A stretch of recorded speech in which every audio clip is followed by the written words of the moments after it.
Amém. Podeis assentar, irmãos. Meus irmãos, muitas mensagens, me veio à mente essa semana. E, orando a Deus, preparei 4 mensagens. 2 delas foram no início da semana. E seria aquela que eu tinha plena certeza que eu ia trazer a Deus. Diante das dores, diante do sofrimento, a gente às vezes fica querendo mudar a mensagem. Você sabia disso? A gente às vezes fica, meu Deus, é essa mensagem mesmo, Senhor? A gente às vezes, Deus dá uma mensagem dura, como Deus dava para Jeremias.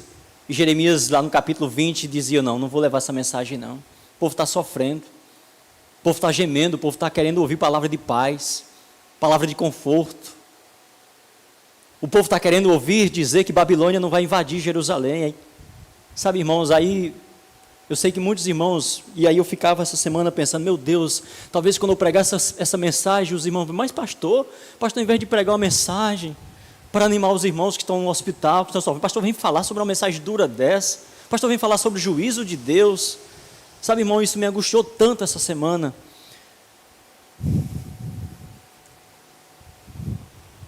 E eu fiquei pedindo a Deus, Senhor, eu não quero ser um covarde. Eu não quero pregar, Senhor Deus, com aquele sentido de agradar, no sentido de agradar as pessoas, mas de repente negar, Senhor. Eu quero ser um profeta do Senhor. Eu quero anunciar a Tua palavra, ainda que eu tenha que não ganhar, não cair na graça, não cair no gosto dos ouvintes. Eu queria transmitir a Tua mensagem.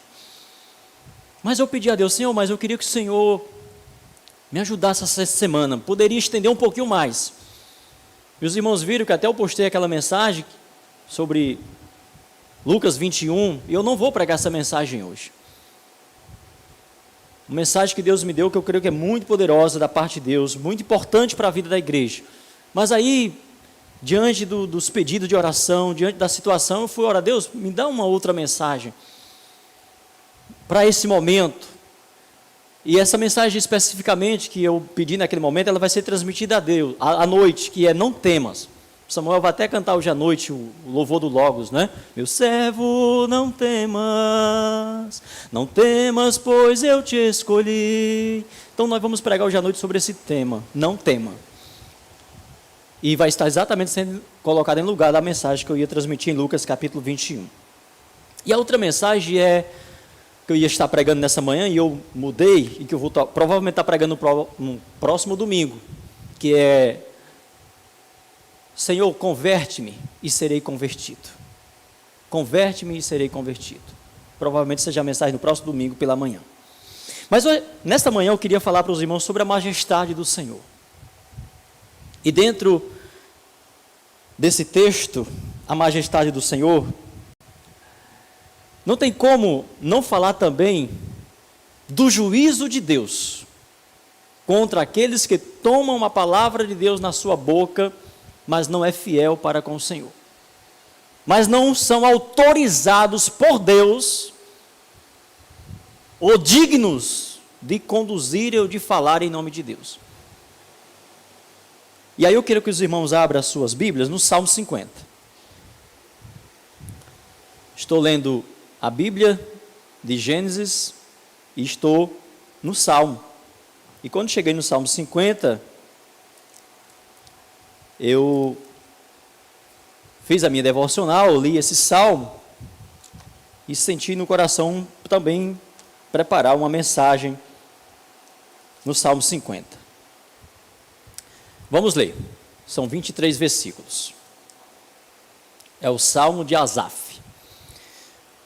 O Deus poderoso, o Senhor, fala e chama a terra do nascer do sol até o seu ocaso. De Sião, perfeita em formosura, resplandece Deus. O nosso Deus vem e não se calará.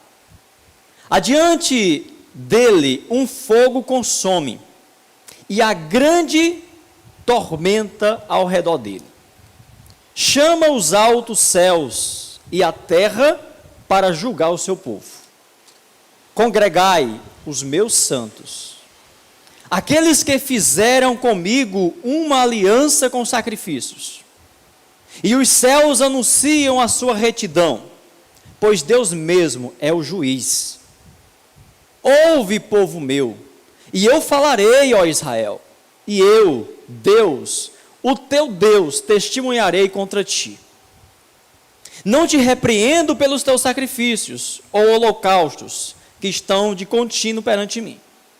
Da tua casa não aceitarei novilhos, nem bodes dos teus currais, pois meu é todo o animal da selva, e o gado sobre milhares de colinas.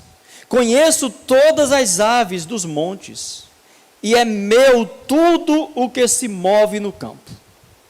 Se eu tivesse fome, não te diria, pois meu é o mundo, e tudo o que nele há. Como carne de touros, ou bebo sangue de bodes? Oferece a Deus sacrifícios de louvor, paga ao Altíssimo os teus votos. Invoca-me no dia da angústia, eu te livrarei, e tu me glorificarás. Mas ao ímpio diz Deus: que direito tens de recitar as minhas leis, ou de tomar a minha aliança na tua boca? Tu odeias a correção, e lanças as minhas palavras para detrás de ti. Quando vês um ladrão, consentes com ele, tens parte com os adúlteros, usas a tua boca para o mal, e a tua língua trama enganos. Assentaste-te a falar contra o teu irmão, e falas mal contra o filho da tua mãe. Estas coisas tens feito, eu me calei. Pensavas que eu era como tu? Mas eu te repreenderei, e tudo porei à tua vista. Ouve isto, vós que vos esqueceis de Deus, para que não vos faça em pedaços, sem haver quem os livre. Aquele que oferece sacrifício de louvor me glorifica, e aquele que bem ordena o seu caminho, eu mostrarei a salvação de Deus. Amém, irmãos? Meus irmãos, o Salmo 19 começa dizendo que os céus declaram a glória de Deus, que o firmamento declara a obra das suas mãos, e que um dia faz declaração a outro dia, e assim diz o Salmo que toda a criação saúdam, glorificando o Senhor, Criador dos céus, da terra e de tudo que existe.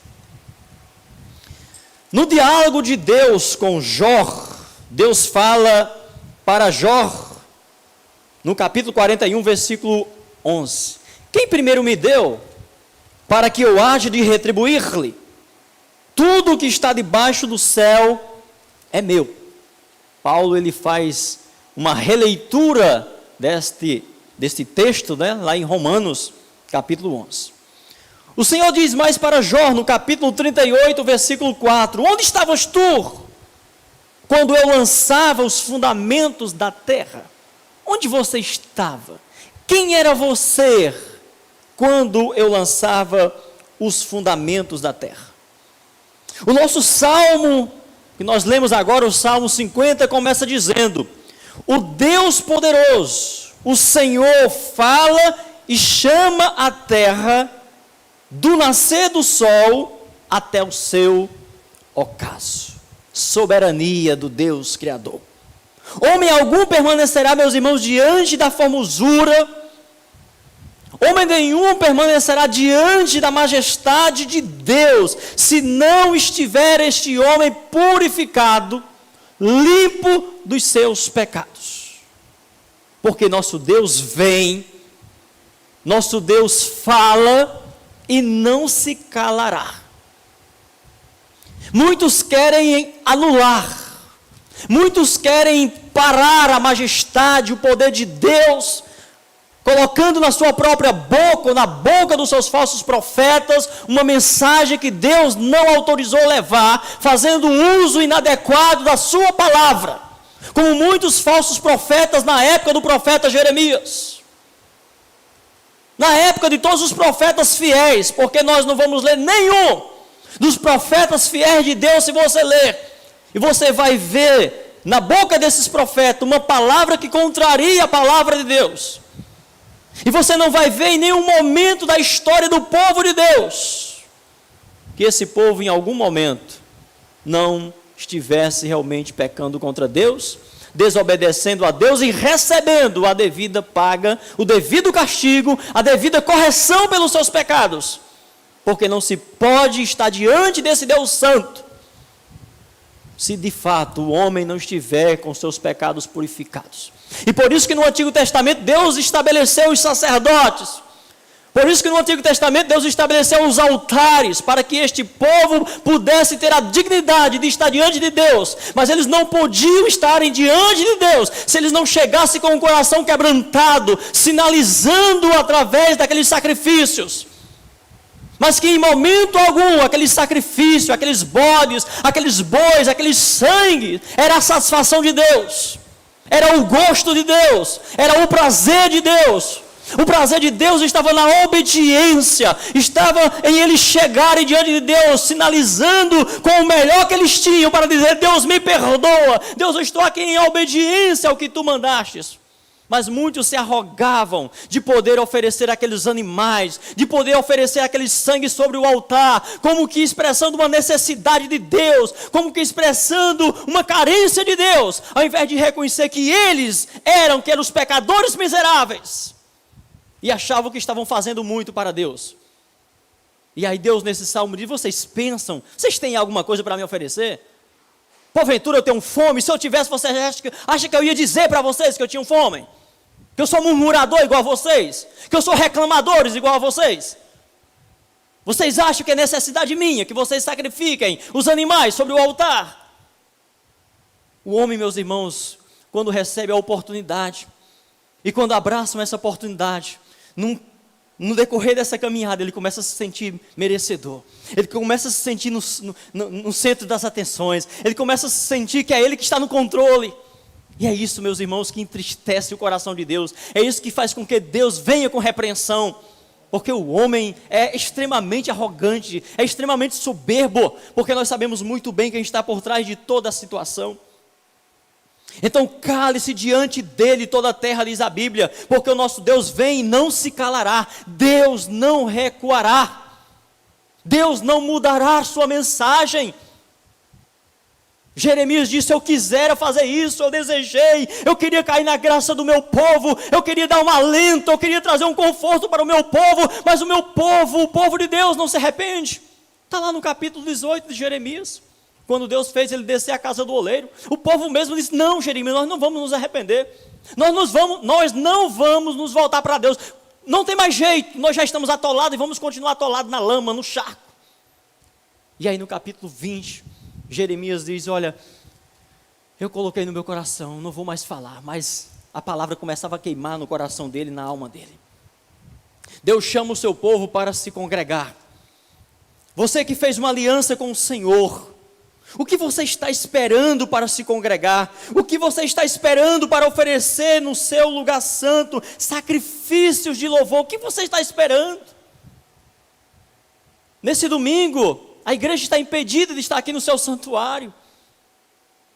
Mas se há de fato em nós um espírito de adorador, um espírito de compromisso com Deus, como nós muitas vezes assumimos quando nós podemos estar aqui e não estamos, e afirmamos: eu não estou na igreja, mas eu estou adorando em casa. Isso quando nós podemos estar. E quantos não estão vivendo hoje essa experiência negativa para as suas vidas, especialmente para a sua futura geração? Eu não preciso estar na casa de Deus para eu estar adorando. Eu posso adorar em casa, eu posso oferecer sacrifício. Pode sim, meu irmão, pode mesmo. Pode mesmo. O povo lá estava levando os animais, oferecendo para Deus. E Deus disse: olha, eu estou repreendendo vocês, não é por causa dos animais, não é por causa da falta, não, vocês estão fazendo tudo isso. Eu estou repreendendo vocês porque vocês fizeram uma aliança comigo, vocês fizeram um compromisso de se congregar e vocês não estão se congregando.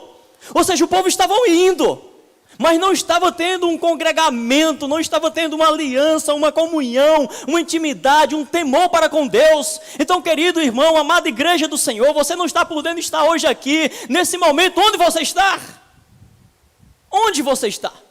Eu sei. Hoje eu posso dizer, meu irmão não está aqui porque ele não pode estar. Eu posso dizer hoje, ele está em casa, você está em casa, sua família está em casa. Mas eu pergunto, onde você está em casa? Onde está o seu coração? Onde está o seu espírito de adorador? Onde está a sua atenção nesse momento? Será que você está justificando? Se eu estivesse na casa de Deus. Se eu estivesse lá, eu estava adorando. Meus irmãos, vigiemos. Os céus anunciam a retidão de Deus. Deus é um juiz devorador daqueles que não lhe dão a devida glória. Do seu céu se manifesta a ira de Deus contra toda a impiedade, contra os homens que sabem ou já ouviram quem é Deus e mesmo assim não lhe rende a devida glória. Nós que conhecemos ao Senhor deveríamos temer e tremer diante do que Deus fala para os ímpios, para o mundo, diante das repreensões que Deus tem previsto para eles. E nós poderíamos ouvir, peraí, não é para mim, mas se não é para mim, então é porque eu devo estar andando em muita santidade, em muito temor diante de Deus. Estou andando em muito temor diante de Deus? Estou andando em plena santidade diante de Deus? Então veja o que diz Romanos capítulo 1, Deus falando sobre a manifestação da sua ira contra toda a impiedade dos homens que, conhecendo, que sabendo a vontade de Deus, não proclamam a glória de Deus, não exaltam a majestade de Deus. Romanos 1,18. Do céu se manifesta a ira de Deus sobre toda a impiedade e injustiça dos homens que detêm a verdade pela injustiça. Visto que o de Deus se pôde conhecer, nele se manifesta, porque Deus lhe manifestou. Pois os atributos invisíveis de Deus, desde a criação do mundo, tanto o seu eterno poder como a sua divindade, se entendem e claramente se veem pelas coisas que foram criadas, de modo que eles são inexcusáveis. Pois tendo conhecido a Deus, não o glorificaram como Deus, nem lhe deram graças, antes seus raciocínios se tornaram fúteis, e seus corações insensatos se obscureceram. Deus está dizendo que Deus revelou-se a essas pessoas em algum momento, pois tendo conhecido a Deus, não o glorificaram como a Deus. Deus, meus irmãos, não ocultou da sua principal criação, que é o homem, a sua majestade e poder soberano. O próprio céu, a própria criação, o dia fez declaração a outro dia. Deus não ocultou a sua majestade, o seu poder, a sua divindade, os seus propósitos da sua criação. Deus expôs ao homem a sua majestade, a sua justiça, a sua aversão ao pecado e a toda sorte de maldade e impiedade cometida. Ele é um juízo severo para os infiéis, um fogo devorador para os injustos. Ele revela isso claramente na sua palavra. O homem procurou mudar Deus. O homem procurou criar um Deus que se assemelhasse a ele, no seu estado pecaminoso, uma vez que eles perderam a imagem que Deus criou neles. Então procuraram moldar, procuraram diminuir Deus através de algo semelhante, algo que se adequasse, algo que pudesse ser adaptado ao seu gosto, ao seu prazer, às suas próprias decisões. O homem perdeu a glória de Deus, e por isso ele prefere um Deus conduzido por suas próprias mãos, um Deus moldado à sua imagem, à sua imaginação, como diz o versículo de número 23 desse capítulo 1 de Romanos. E mudaram a glória do Deus incorruptível, em semelhança da imagem de homem corruptível, bem como de aves, quadrúpedes e répteis. Que coisa terrível! O Deus majestoso, o Deus todo-poderoso, o Deus que fala e todos devem se calar. O homem agora assemelha esse Deus poderoso a um objeto sem vida, sem fôlego, como diz o Salmo 115, que tem boca, mas não fala, que tem olhos, mas não vê, que tem nariz, mas não cheira, que tem mãos, mas não apalpa, que tem pés, mas não anda. boca e não fala. É esse o Deus que as nações criaram para si, porque eles não querem um Deus que reine, que domine sobre eles. E quem está por trás dessa criação? Satanás, o diabo. Porque Deus diz aqui no Salmo, Deus fala e não se cala. Deus Todo-Poderoso não se cala diante da maldade, diante da crueldade dos homens. Deus Todo-Poderoso, Deus Criador do céu e da terra, não se molda, não se rende a essas figuras, a essas criações inventadas pelo homem. Deus é poderoso, Deus fala para o seu povo, Deus fala para a sua igreja. Então, essa é a imagem, esse é o Deus que o homem gostaria de ter, e é o Deus que os homens estão tendo, um Deus que eles possam estar no comando. Esse contexto de Romanos 1, e em outro, que o apóstolo Paulo também escreveu, se esforçando aí pelo poder do Espírito, para afirmar que nós existimos e que nós nos movemos por Deus e não poderíamos assim criar deuses, conforme a nossa imaginação, formatando de acordo com os nossos interesses. Paulo ensina que Deus está bem perto, o Deus verdadeiro está bem perto de cada um de nós, mas não é o Deus moldado por nossas mãos e imaginação. O poder criador de Deus revela a sua majestade, e Ele fez isto com um propósito, o propósito de revelar ao homem como alguém que está perto, que está junto e quer se relacionar com a sua criação. Deus mostrou isso desde o momento em que Ele criou o homem. Então diz Paulo, em Atos capítulo 17, versículo 24 ao 31, quando mesmo estava ali pregando naquela ocasião e explicando exatamente dentro da mesma visão que ele estava falando para os romanos. Ele diz assim, em Atos 17, 24 ao 31. O Deus que fez o mundo e tudo o que nele há, sendo Ele Senhor do céu e da terra, não habita em templos feitos por mãos de homens, nem tampouco é servido por mãos de homens, como que necessitando de alguma coisa. Deus não necessita absolutamente de nada, porque Ele mesmo é quem dá a todos a vida, a respiração e todas as coisas.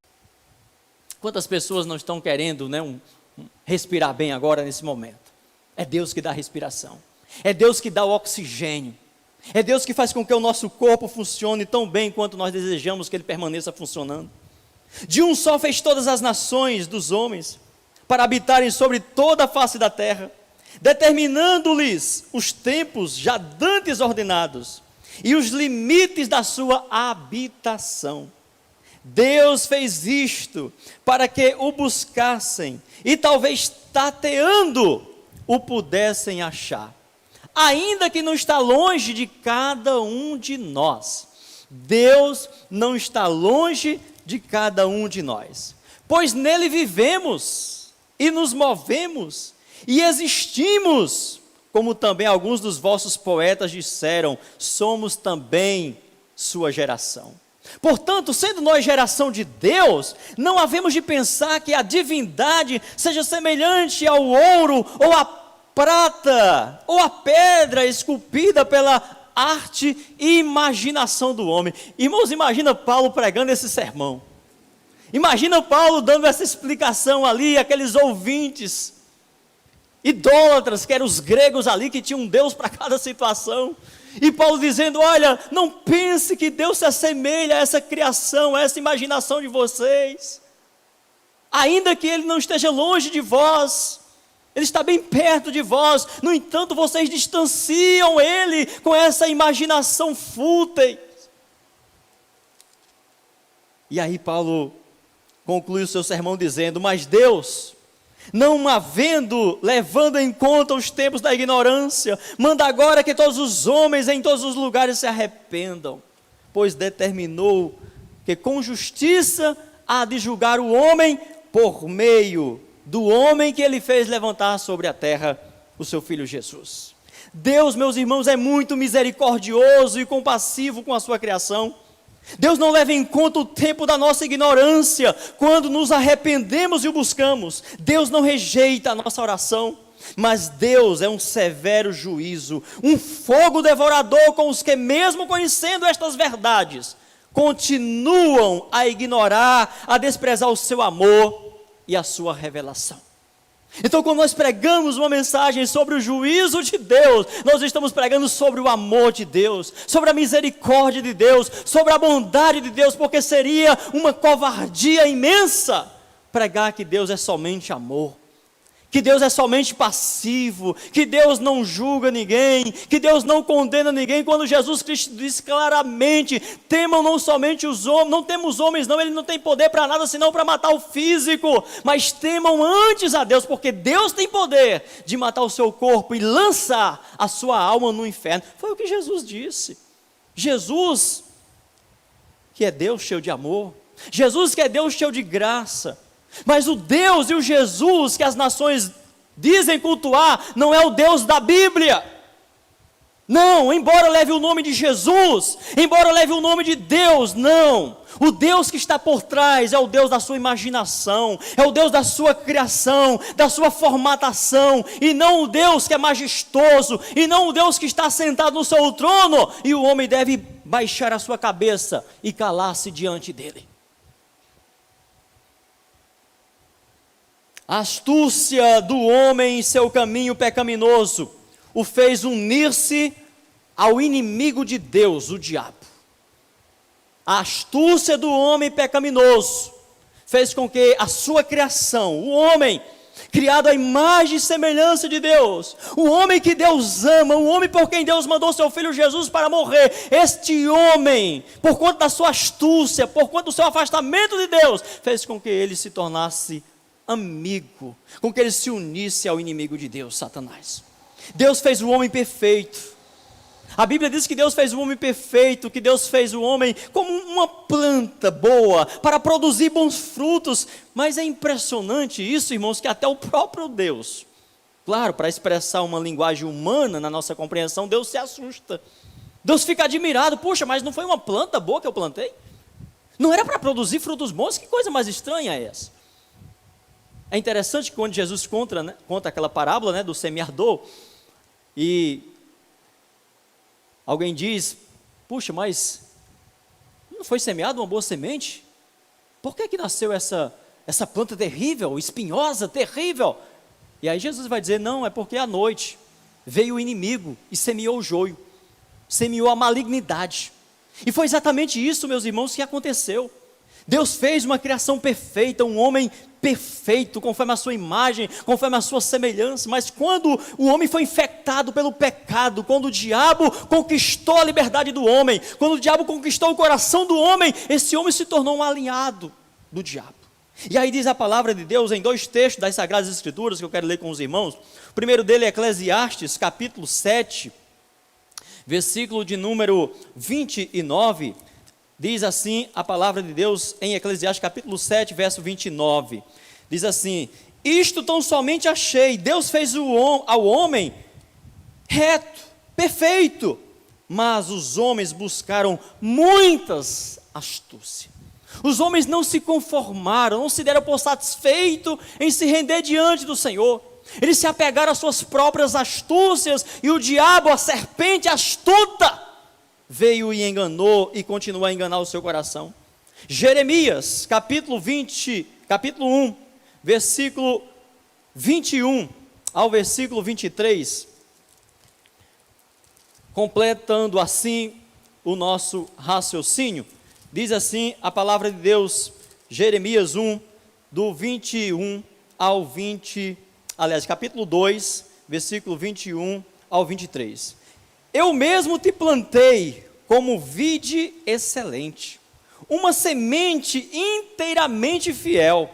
Como, pois, te tornaste para mim uma planta corrupta, como de vide brava?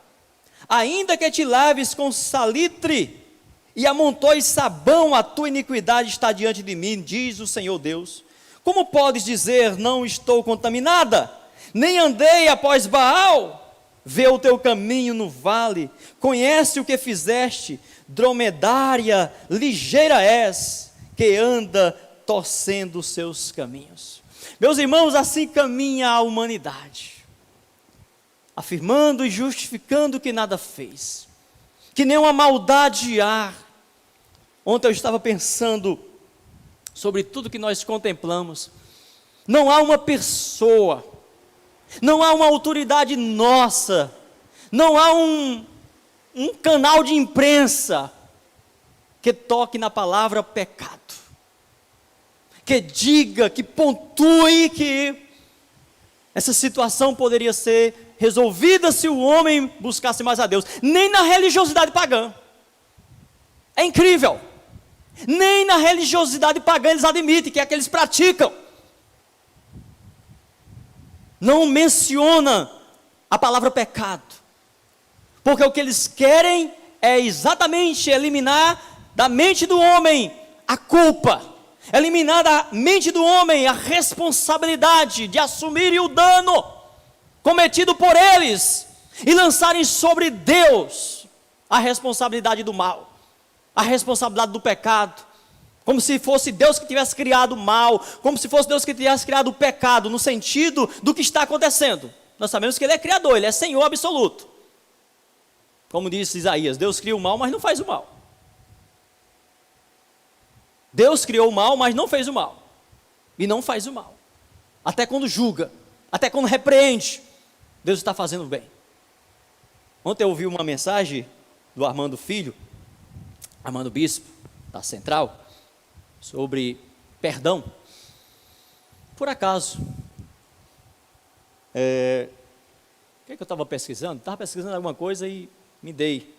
E como eu estava pensando sobre essa questão, e ele falou sobre lá a lei do olho por olho, dente por dente, né? Que politicamente, dentro da visão politicamente correta, a gente acha terrível, né? Ou seja, as pessoas, elas não aceitam, isso é muito severo e tudo mais. Mas no íntimo, na prática, é o que as pessoas querem. E aí eu achei uma coisa que estava bem assim, sensível que ele colocou, é que quando Deus fez isso pensando em você, pensando no seu bem, naquilo que exatamente você, quando é ferido, você deseja que haja reparo, que haja justiça. O mundo não clama por justiça, hoje clama por justiça, mas eles não admitem a justiça estabelecida por Deus. Então quando Deus diz olho por olho, dente por dente, Deus não está sendo má com a pessoa, Deus está sendo bom para com aquele, misericordioso para com aquele que foi ferido, para com aquele que foi esfolado, e que ninguém faz nada, e que não há justiça para abençoar, para poder realmente rever o dano. E aí Deus colocou isso exatamente para que o homem não faça isso, para que o homem não fira o outro, porque ele não quer ser ferido.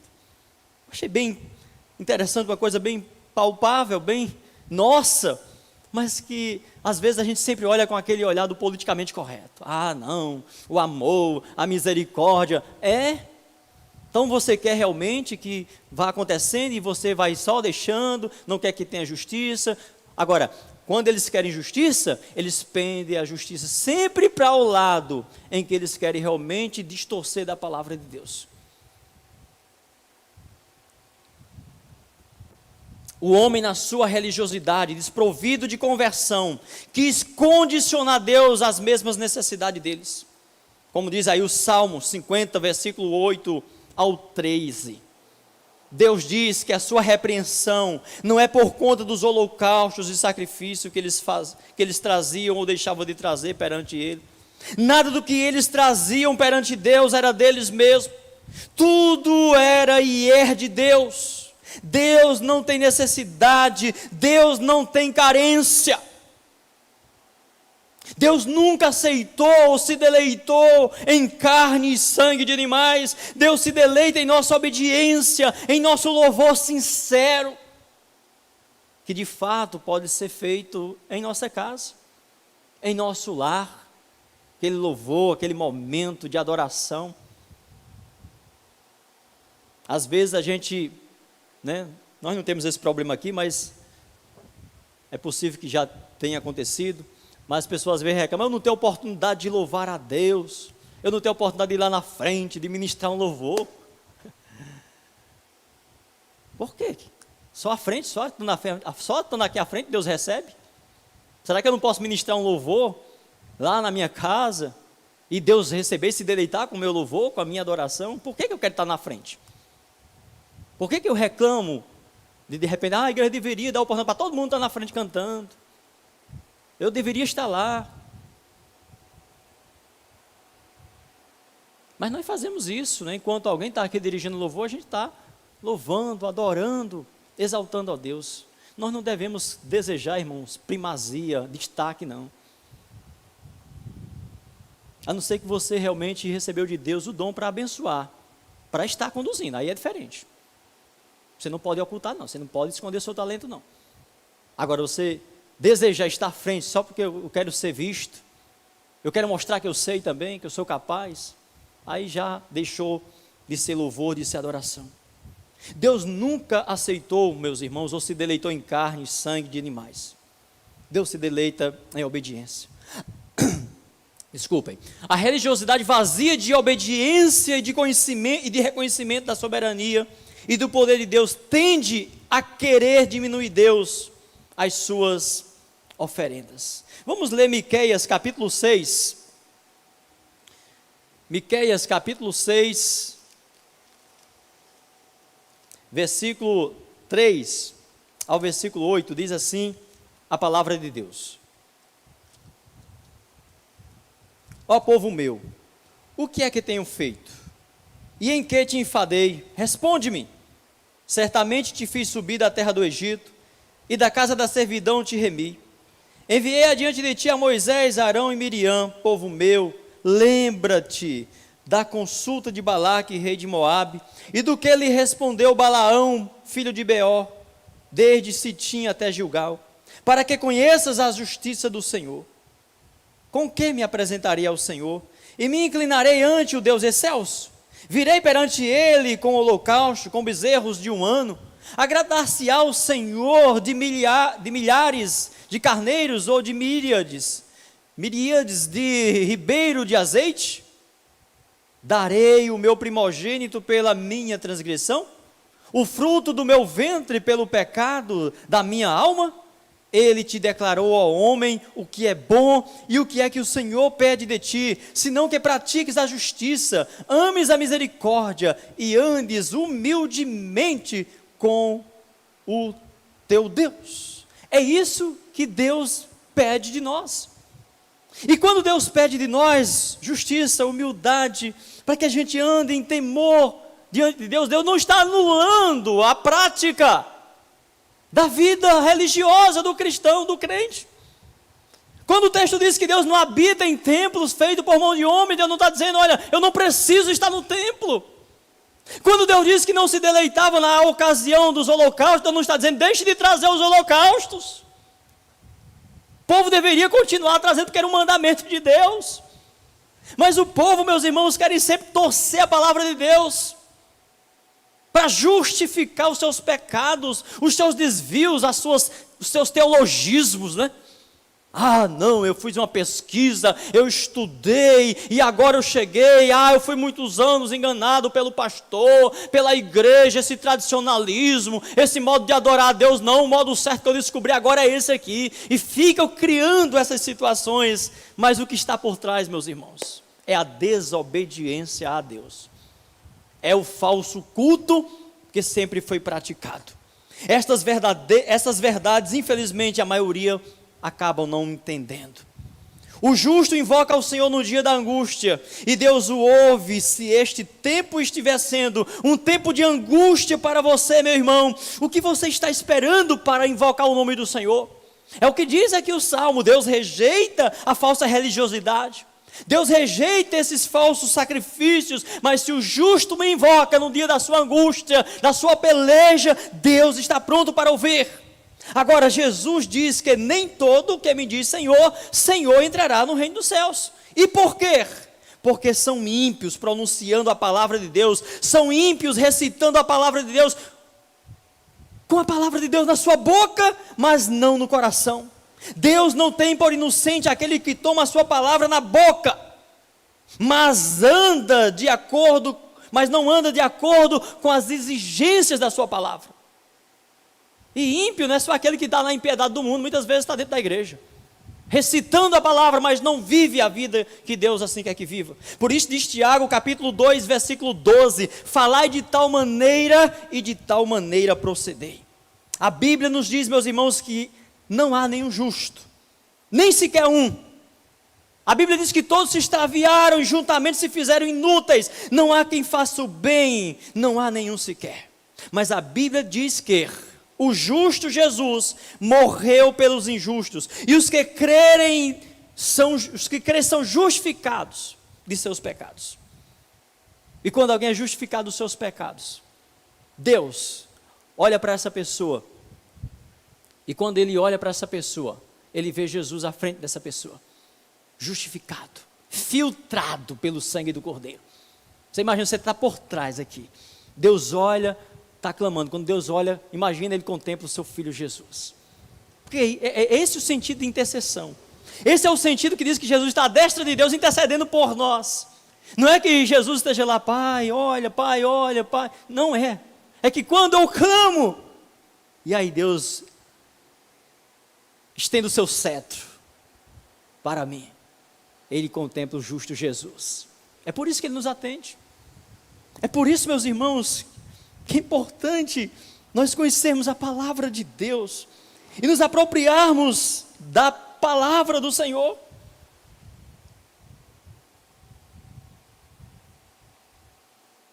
A Bíblia aponta como justo a partir do seu andar piedoso com o Pai. Se você anda piedosamente, buscando quebrantamento cada dia, reconhecendo cada dia e se esforçando para agradar a Deus, para ser um varão perfeito, para alcançar realmente a medida, Deus tem você por justo. O justo é, portanto, aquele que tem prazer na palavra de Deus, que guarda a sua língua do mal, que teme pecar contra Deus, que faz da sua palavra a sua vida, e por isso diz, como o salmista diz no Salmo 119, versículo 11, guardei a tua palavra no meu coração, para não pecar contra ti. Guardar a palavra do coração tem a ver com vida, tem a ver com perdão, tem a ver com justiça, tem a ver com misericórdia, tem a ver com se compadecer, com reconhecer suas próprias misérias. O justo, o que teme e guarda a palavra de Deus e teme pecar contra Deus, esse é o que Deus usa na sua palavra para pregar para os demais. Estes desfrutarão da paz de Deus, mas os ímpios, os que não temem a Deus, nem se deleitam na sua palavra, Deus os desautorizam a usar a sua palavra, e quando usarem, maior condenação trazem sobre si, pois torcem a verdade de Deus. Deus diz, porque o ímpio, o pecador, não tem o direito, nem é autorizado por ele, a recitar ou a tomar a sua lei na sua boca. E nós vamos ver essa verdade para concluir, conforme está nos versículos 16 ao versículo 22 do nosso Salmo 50. Por que que Deus desautoriza? Por que que Deus diz, olha, você pronuncia a minha palavra, mas você não é autorizado, porque você é um ímpio? E quem é, meus irmãos, que pronunciam a palavra de Deus? Seria um ateu? Seria... Não. Quem pronuncia a palavra? Deus estava falando aqui no contexto do seu povo, daqueles que traziam sacrifícios, daqueles que ofereciam holocaustos, que falavam, eram sacerdotes, eram profetas, rendidos ao sistema, rendidos ao mundo da época, como infelizmente nós temos hoje muitos rendidos ao sistema, envergonhando a igreja do Senhor. E aí Deus diz, porque eles não são autorizados, porque eles não são profeta deles, Deus diz, vocês odeiam a correção, vocês odeiam a correção, vocês não mudam, vocês não querem transformação, vocês não se arrependem, vocês cometem crime, vocês fazem distorções, e vocês não sentem arrependimento, vocês odeiam a correção. O crente, o justo, o Filho de Deus, diz a Bíblia que ele ama a correção. No princípio até ele sofre, mas ele se exercita pela disciplina, ele se exercita pela correção de Deus, pela palavra de Deus, e ele volta quebrantado para Deus. Ele não faz como eles aí, lançam para trás de si a palavra de Deus. Vocês lançam a palavra de Deus para trás de si. O que é lançar a palavra de Deus para trás de si, meu irmão? É exatamente você usa a palavra de Deus, mas quem está à frente das suas decisões, quem está à frente do comando, não é a palavra, não é o que diz Deus, a palavra de Deus está para trás. Você a usa apenas e faz com que a palavra de Deus, o que prevaleça seja a sua vontade, seja a sua leitura, seja a sua interpretação. E aí muitos interpretam a palavra de Deus à luz das necessidades, à luz da sociologia, e aí querem moldar a palavra ao sistema,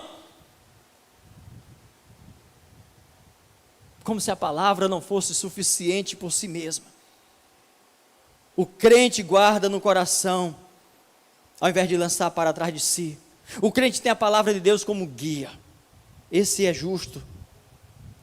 Outra coisa, concorda com os ladrões.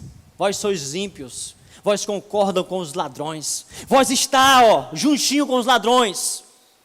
Vós que chamam, que clamam pelo meu nome. Vós que fazem reuniões no Congresso Nacional. Vós que fazem reunião nas câmaras dos vereadores. Vocês concordam com os ladrões. Vocês não são voz profética, coisa nenhuma. Vocês não defendem os interesses do reino, vocês defendem os interesses de vocês. É Deus que diz na sua palavra. Mas levam a palavra de Deus na boca, mas coloca para trás de si. O testemunho é triste, é lamentável. Concordam com ladrões. E a justiça, que infelizmente não prevalece nessa nação, já provou por A mais B, que são raríssimos os justos que estão lá, raríssimos os que são honestos, os que estão íntegros, verdadeiros, os que estão lutando verdadeiramente pelo bem do povo, da nação. O crente denuncia a injustiça. O crente, os ímpios concordam com os ladrões. O crente denuncia a justiça. O crente não defende a justiça só porque faz parte do partido, só porque faz parte ali do grupo seleto que são favorecidos com emendas ou com coisas parecidas que favorecem o seu grupinho. Ele sai fora. O justo faz isso. O colega pastor nosso foi nomeado ministro da saúde de Maracanaú. Está mais não. Pediu para sair. Pastor Galba, homem de Deus, não concorda com a justiça. Não concorda com o sistema. É difícil, irmãos. Não dá é difícil prevalecer. Não autorizo você falar a minha palavra, pronunciar a minha lei, porque você tem parte com os adúlteros.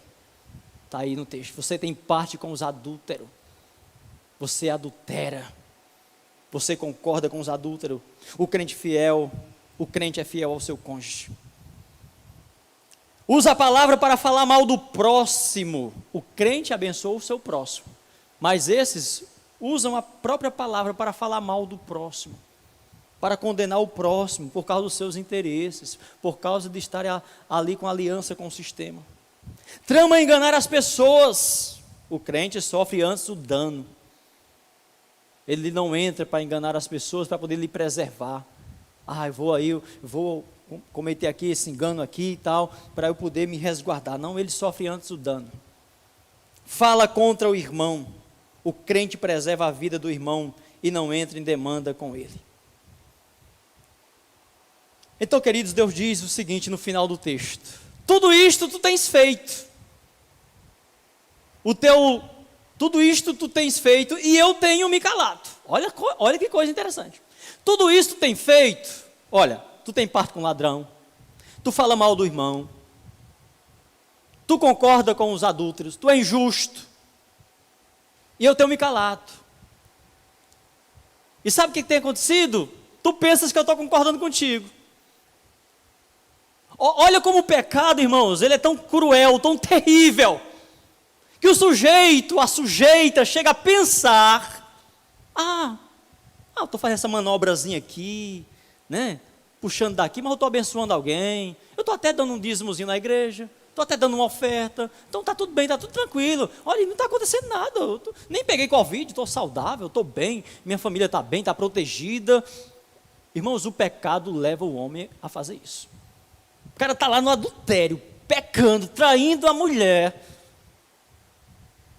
e não está acontecendo, e ele acha, chega um momento que passa na mente dele, talvez, é o que Deus está dizendo. Aí tu pensas, pelo fato de eu ter me calado, de eu ter ficado em silêncio, pensa que é porque eu sou igual a ti, porque meus irmãos, Deus está dizendo, olha, quando eu me calo diante da minha benignidade, diante da minha longanimidade, diante da minha paciência, tu pensas que é porque eu sou igual a ti, porque quando você se cala diante de um erro, o que é que alguém pensa? É porque ele é igual a mim, é porque talvez ele faça igual a mim. Como alguém já disse, talvez Deus não seja tão justo assim, não é porque ele não fala nada com a minha injustiça. Talvez ele não seja tão severo, tão fogo consumidor, assim como diz a Bíblia. Não, a Bíblia realmente não... Aí tem alguma coisa errada, alguma coisa foi manipulada nesse livro aí, porque eu estou bem, não está acontecendo nada comigo. Foi o sentimento, foi a astutícia, o diabo colocou isso no homem. Como fez lá no jardim, vai morrer coisa nenhuma, não vai acontecer nada. Isso é conversa, é porque Deus não quer que você conheça, seja igual a Ele, que você tenha poder de decisão. Ele está com medo de perder o trono, de perder a posição. Pensas que é porque eu sou igual a ti? Pensas que eu estava concordando contigo? Meus irmãos, Deus é longânimo. Deus é tão paciente que se você não tiver cuidado, se eu não tiver cuidado, podemos realmente alimentar-nos da falsa impressão que Deus está concordando. Isso é um laço terrível. Você pensar porque não está doente, você pensar porque está prosperando, porque está dando tudo certo, é porque Deus está concordando com você. Não. Deus não concorda. Não é só falar. Não é só se indignar. Muitas pessoas ficam indignadas com a injustiça, né? E a gente até fica assim, vou examinar direitinho, rapaz, esse cara está tão indignado com a injustiça, ele está tão indignado com a corrupção, você fica olhando o sujeito assim, nós vamos acabar com a corrupção, e fala e tal, e você fica, o que está por trás desse sujeito aí? Aí tem gente que fica indignado quando vê um ato pecaminoso, mas muitas vezes, aquilo que está acontecendo é exatamente o que ele está praticando.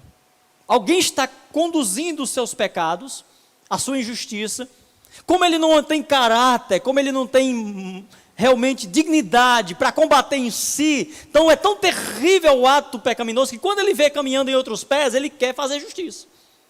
Ele quer apedrejar, não é digno que seja apedrejado. E o pecado faz isso, irmãos. No crente. É tão difícil você falar essas coisas e pensar que você tem que voltar para o crente, né? Para o salvo de Deus, mas aconteceu com Davi, não foi? Davi passou um tempo ali entenebrecido, pecado e oculto, e quando Natan contou aquela história, Davi ficou indignado. Não, um homem que cometeu uma loucura dessa, Israel tem que ser apedrejado, tem que morrer. É mesmo, Natan? É mesmo, Davi? É. Então, meu rei, é o Senhor. Mas o justo, nós vamos ler o versículo para encerrar, ele não morre na sua injustiça. Ele não morre na impiedade. Ele não se revolta com a correção. Quando ela chega mesmo de Deus, na hora de Deus, ele estará pronto a sofrer as consequências do seu erro, do seu pecado. Ele não, mas o ímpio não. O ímpio, quando você corrige ele se revolta, ele fica bravo, ele fica lhe acusando, ele fica negando o pecado, negando que não fez aquilo, até o fim, e é amparado pela lei, negue. Esse é o grande diferencial do advogado de Jesus. O advogado do mundo diz: negue, negue até o fim, porque eu vou lhe defender. O advogado de Jesus diz: confesse. Diga que você pecou, sofra as consequências, mas você será absolvido porque você está arrependido. Você está confessando e está pronto a sofrer as consequências do seu erro. Que isso deveria servir, deve servir para nós, irmãos, como igreja do Senhor, porque Deus está falando aqui para o seu povo. Então a Bíblia denuncia o falso moralismo. Isso não combina com o crente salvo por Jesus, remido pelo seu sangue. E eu quero que você abra a sua Bíblia em Romanos capítulo 2, versículo 3, diz assim: tu, homem, que julgas os que fazem tais coisas, pensas que fazendo-as tu escaparás do juízo de Deus? Versículo 21. Tu, pois, que ensinas a outro, não te ensinas a ti mesmo? Tu que pregas que não se deve furtar, furtas? Tu que dizes que não se deve adulterar, adulteras? Tu que abominas os ídolos, rouba os templos? Tu que te glorias na lei, desonras a Deus pela transgressão da lei? Como está escrito: o nome de Deus é blasfemado entre os gentios por causa de vós. Irmãos, é duro você pensar que uma situação como essa que nós estamos vivendo, Deus está permitindo por causa da igreja. É possível que, se tivesse a oportunidade de eu ser apedrejado, alguém apedrejaria. Mas quando nós vamos ler na história a vida de Jonas, por exemplo, quando a gente pensa ali, todo aquele enredo da história era por causa de Jonas. Ou seja, Deus não estava afundando aquele barco por causa dos ídolos que estavam naquele barco, na vida dos idólatras. Deus não estava afundando aquele barco por causa de possíveis contrabando que estava tendo dentro daquele barco, de mercadoria roubadas e coisa parecida, sonegação de impostos ou coisa parecida. Deus estava afundando aquele barco por causa do seu servo que estava ali em desobediência à sua palavra. E nós estamos nesse grande barco, nesse mundo que está à deriva aí. O mundo está em guerra realmente. E o que a igreja, o que nós estamos fazendo em termos de arrependimento, de comoção, de quebrantamento, de se voltar para Deus, de clamarmos ao Senhor, de nos arrependermos dos nossos pecados? O que aconteceu quando essa pandemia deu aquela pausa? O que aconteceu? Qual foi o primeiro lugar que você mais desejou ir? Como muitos estão dizendo, e muitos ficam tomando a vacina, uma senhora ontem de 75 anos, não vejo a hora de eu pular no mar, de eu me divertir. É isso que o mundo está prevendo. Com a imunização, é voltar à vida, que para eles é de diversão, de curtição, mas que ao olhar da Bíblia é uma vida pecaminosa, de desobediência a Deus. Porque continuarão distantes de Deus. Mas e a igreja? E os crentes da igreja de Jesus? Como está a vida de testemunho, de evangelismo, de fervor, de anunciar que Jesus está voltando, que isso são sinais proféticos? Pouco se ouve falar sobre isso. Até no início da pandemia houve uma comoção, ouvi muitas pregações de alguns pregadores falando, enfatizando, mas depois a coisa foi dando lugar ao socialismo, a querer realmente aquietar as ondas. Aquieta as ondas, vai passar, aquieta, pronto, aquietou, pronto, beleza, vamos viver nossa vida novamente. Até que vem a próxima onda, a segunda, vem a terceira, vem a quarta, até Deus dizer, olha, basta, não tem jeito mesmo não, tem que destruir. Vou destruir o homem de sobre toda a face da terra. Foi o que aconteceu lá no início. E Jesus disse claramente, assim como foram nos dias de Noé, ou seja, assim como houve tanta oportunidade, tanta chance, e o homem continuava na impiedade do seu coração, até que Deus decidiu, pronto, basta. Eu posso colocar quantas pragas forem necessárias, mas o homem não vai se voltar. Está lá em Amós capítulo 4. E Deus diz isto, meus irmãos, no ato de misericórdia, não querendo destruí-lo, antes desejando que os mesmos reconheçam e venham ao arrependimento.